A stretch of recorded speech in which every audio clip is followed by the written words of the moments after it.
The warm glow of string lights flickered against the brick walls of Le Jardin Brasserie, but the mood at our table was anything but charming.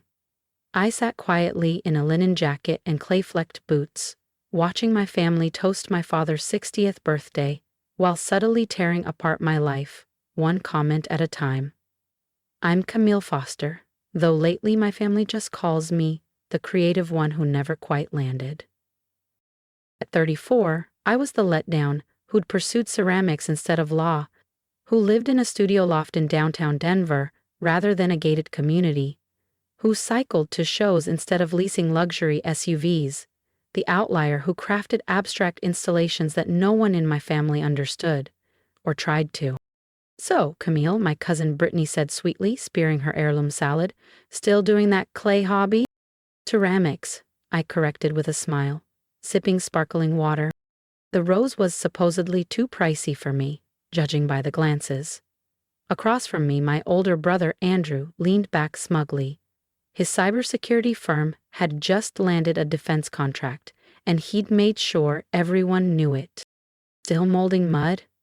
He laughed. You ever think of growing up and doing something useful? Mom reached over to squeeze my hand. Sweetheart, we just want what's best for you. Andrew says they're hiring entry-level analysts. Art isn't a stepping stone, I said quietly. It's what I do. Dad scoffed. Camille, you're 34. Don't you think it's time to grow out of this phase? Brittany chimed in. You live in that warehouse district, right? Isn't it dangerous? Andrew laughed. What's your income these days? Enough to buy a real chair? I just smiled. They had no idea about the commissions, the Paris residency, or the collector who'd flown in from Dubai last week. Silence was safer than watching them try to monetize my dreams. The Foster name still carries weight in this city, Dad said, his voice slipping into the same lecture tone he used when I was 12. Your grandfather helped build Denver's business foundation, real work, smart choices, tangible returns. I thought about the stone and metal installation I'd completed just last week, already sold to a private collector in Switzerland for more than Andrew's annual take-home, or the 5-figure commissions drying in my studio, or the gallery in Montmartre still waiting on my answer. You can still turn this around, Brittany said gently, thinking she sounded supportive. It's never too late to get serious. Andrew glanced at his watch with the kind of flair only a man with a new bonus check displays. Speaking of serious, I just onboarded a new client. Foster Tech Solutions, heard of them? I nearly coughed into my sparkling water. Foster Tech Solutions was one of my longest-standing clients, though no one had connected me to them. I'd been designing centerpiece sculptures for their innovation campus for 6 months, each piece netting more than Andrew's last quarterly earnings. Can't say I have, I said calmly. Well, not really, you're seen, Andrew said with a smug grin. CEO's a big deal. Leo Foster. Makes the Forbes list every year. The irony tasted better than the duck confit. Leo and I had been discussing modernism, legacy, and jazz over espresso since spring. He didn't know Andrew was my brother, yet, I'm sure he's lucky to have you on board, I said lightly. Mom leaned in, whispering like she was matchmaking royalty. Andrew, didn't you say Mr. Foster is single? Maybe Camille could meet him. Might inspire her to get serious about life. I nearly laughed. Leo and I had dinner reservations next Tuesday. It wouldn't be the first. Mom, Andrew said, shaking his head. Leo Foster doesn't date artists. He surrounds himself with achievers. Dad nodded. People who build legacies, not doodlers. Brittany added, you could always audit a few business courses, just to learn how to market yourself better. I was just about to respond when the restaurant's entrance swung open with graceful urgency. A familiar figure stepped in, and instantly the energy shifted. Leo Foster, tech mogul, global investor, and serious patron of the arts, strode into Les Jardin Brasserie like he'd commissioned the architecture himself. Knowing his reach, he probably had. His gaze swept the room and then locked on me. His expression shifted to something bright and unmistakably warm. Camille, he called out, his voice smooth and resonant. cutting cleanly through the clatter of dishes and low murmurs. My favorite sculptor. Every head turned, every conversation halted. The maitre d' practically sprinted to Leo's side, bowing, murmuring welcomes as he guided him toward our table. My family sat frozen, forks suspended midair, as one of the most powerful men in the country approached like we were old friends. Because we were. Leo reached our table and without hesitation leaned down to kiss my cheek. I hoped I'd run into you, ready to finalize the Paris commission, you know, the one pushing $50 million 0 cents. Andrew's fork slipped from his hand and clattered loudly onto his plate. Leo, I said, warmly rising to greet him properly. What a surprise. I'm just here for a family celebration. Family? Even better. Leo turned toward my stunned relatives, his charisma dialed high. I'm Leo Foster. Camille's been designing a breathtaking series for our headquarters, completely redefining public art. Brilliant, really. Mom blinked rapidly. Dad's hand gripped his wine glass like it might save him. Brittany looked 2 heartbeats from passing out. Andrew, ever the opportunist, sprang up. Mr. Foster, Andrew Foster, Foster Cyber Defense. We spoke yesterday about your enterprise integration audit. Leo offered a brief, polite nod. Ah, yes. The analyst. Then, back to me. Camille, the Tokyo Committee is thrilled. The installation's already being promoted by the Cultural Ministry. Tokyo, Mom whispered. 50 million? Dad choked. And didn't I hear the Museum d'Art Moderne is hosting your retrospective next year? Leo added with a wink. You must be so proud of her global acclaim. If you're as stunned as Camille's family, hit that subscribe button. Because what happens after this lunch will leave them even more speechless. The silence at our table was suffocating.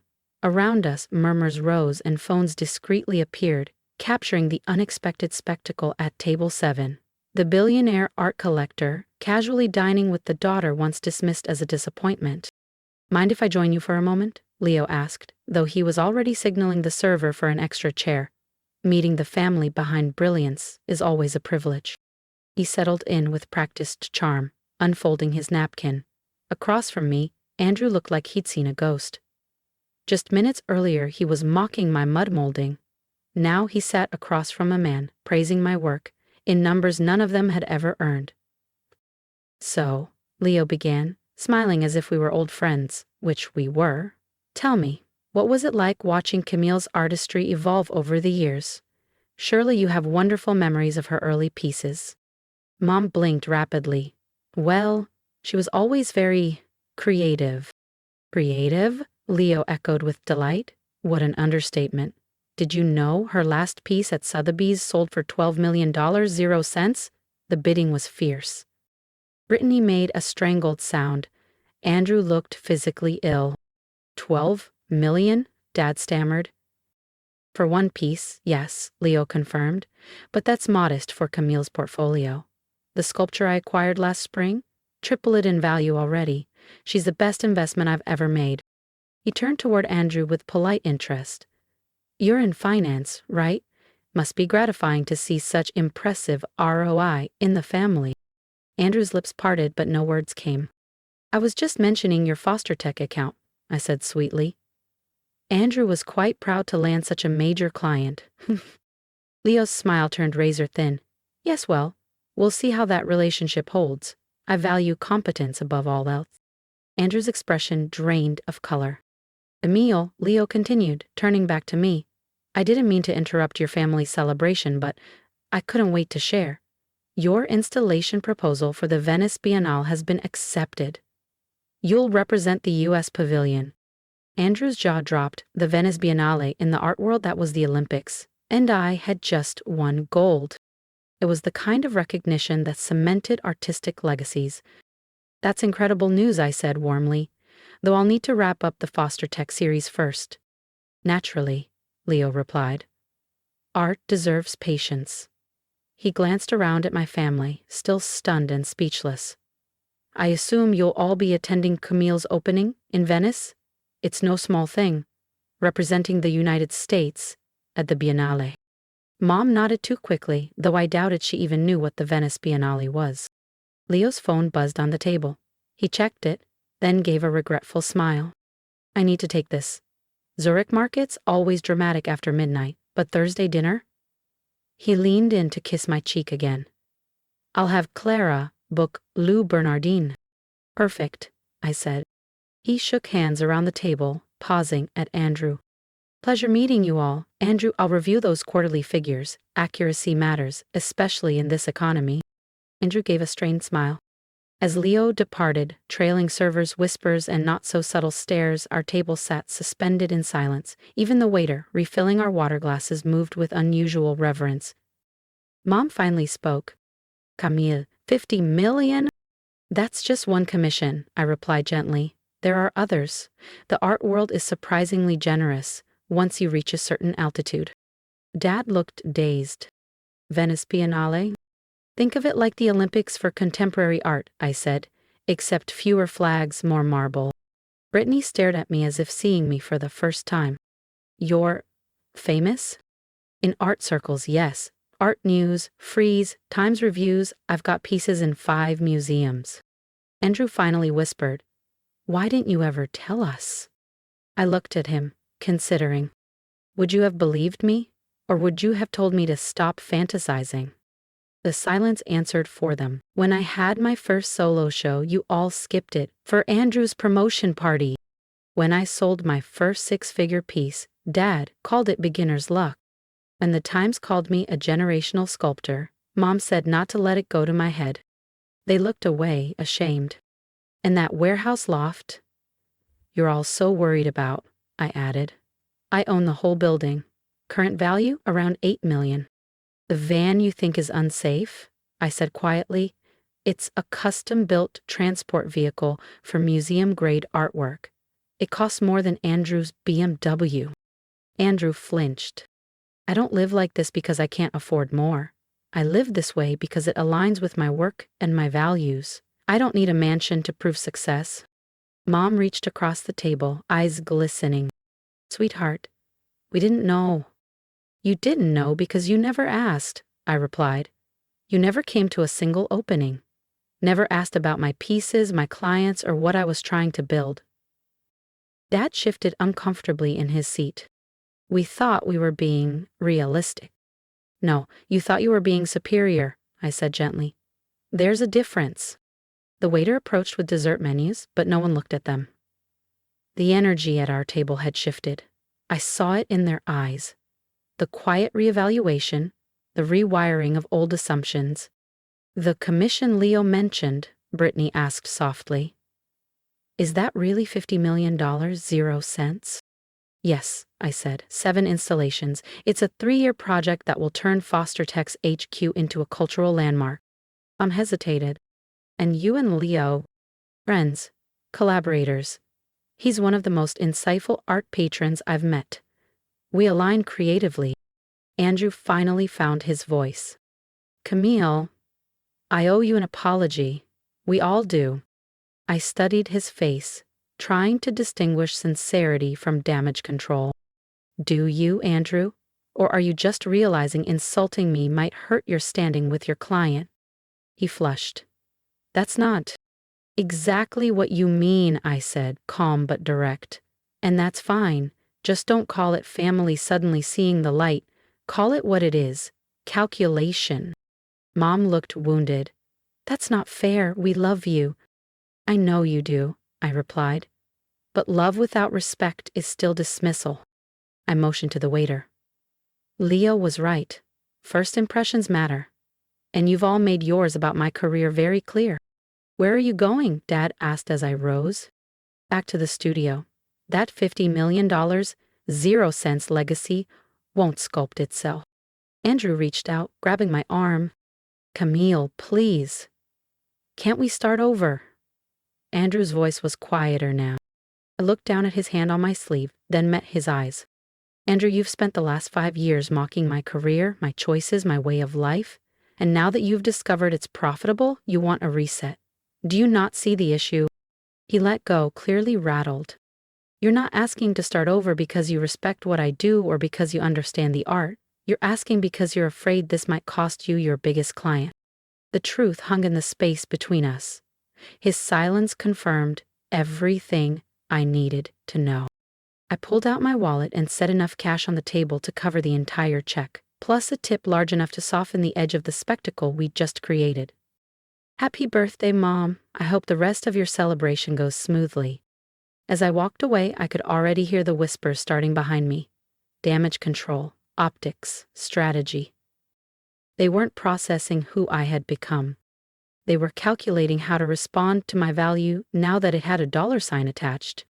Outside, I slid into my paint-splattered transport van and let the moment settle. For years, they'd pitied me. Now, they feared me. Neither reaction reflected who I truly was. My phone buzzed. A message from Leo. Hope I didn't stir too much family drama. Your brother looked like he'd seen a ghost. I smiled as I typed. Only the good kind. Thank you for the dramatic timing. Thursday lunch to go over Tokyo? Absolutely. And Camille, if Andrew messes up the numbers, he's gone. He's competent. Don't fire him, at least not for my sake. You're generous. See you Thursday. I pulled out of the lot and headed toward the studio. 7 sculptures weighed at $50 million, 0 cents worth of vision, legacy, and labor that would outlast any shift in family sentiment. In my rearview mirror, they were still huddled at the table, frantic. Tomorrow the calls would come, maybe an invitation, maybe curiosity. But real relationships aren't built on revelations of wealth, they're built on respect. And that's one currency my family never learned to invest in. Inside, my studio was just as I'd left it. Sunlight streaming through the high windows, sculptures in various stages of completion, design sketches lining the walls like constellations. The scent of metal, clay, and ambition filled the air. This was my real world, not the one my family had tried to steer me away from. My phone buzzed. Andrew's name lit up the screen. I let it go to voicemail. Some bridges don't collapse with flames. They rot slowly from neglect. And once they fall, they can't be rebuilt with late apologies or last-minute admiration. If my family wanted to be part of my life now, they'd have to accept who I've always been, not who I'd become, on their terms. As for me, I had work to do.